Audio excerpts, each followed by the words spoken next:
As Europe's first new nuclear reactor in 16 years came online in Finland, the contrasting picture across the Baltic made headlines. Germany was finally pulling the plug on its last 3 nuclear plants. The nuclear debate is not new, but with a third of Europe's nuclear reactors nearing the end of their original lifespan by 2025, and a legally binding aim of cutting net greenhouse gas emissions by 55% by 2030 from 1990 levels, the stakes for the bloc have become increasingly high. The divide across Europe is stark. France produces almost 70% of its electricity from nuclear, while countries like the Netherlands use barely 3%. Germany's opposition to nuclear goes back some time, with major accidents at 3 Mile Island, Chernobyl, and Fukushima reinforcing an essentially ideological conviction in the country. Yet it is France and the pro-camp that are now accepting that only renewables are capable of boosting low-carbon production short-term, according to Pascal Canfin, the chair of the European Parliament's Environment Committee. Germany, it appears, is evolving to view nuclear as part of the solution, not part of the problem. A third of Europe's electricity is currently produced by nuclear, with 25.4% of the EU's overall electricity derived from nuclear in 2021, according to Eurostat. Other countries already have phased out, or plan to phase out, nuclear energy.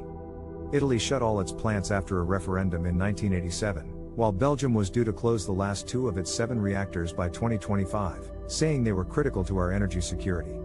Spain aims to phase out their 5 active plants by 2035. Environmental activists fear what they call the EU's greenwashing of nuclear energy, while others argue that phasing it out is both ecologically damaging and economically senseless.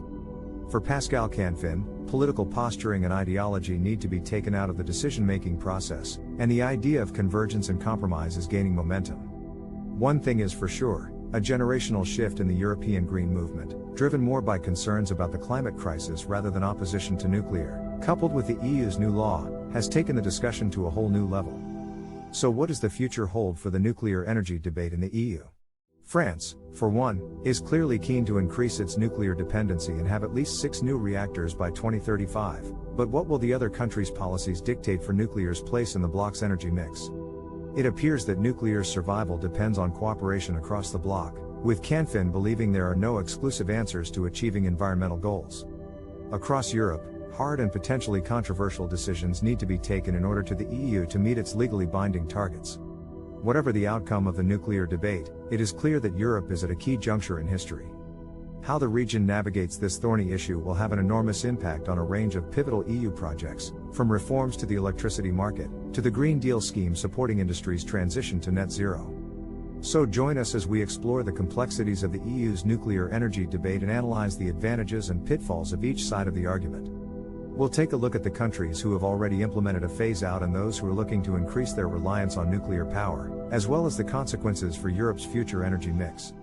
Let's find out just what's at stake in this epic battle between the pros and anti-nuclear factions of the EU.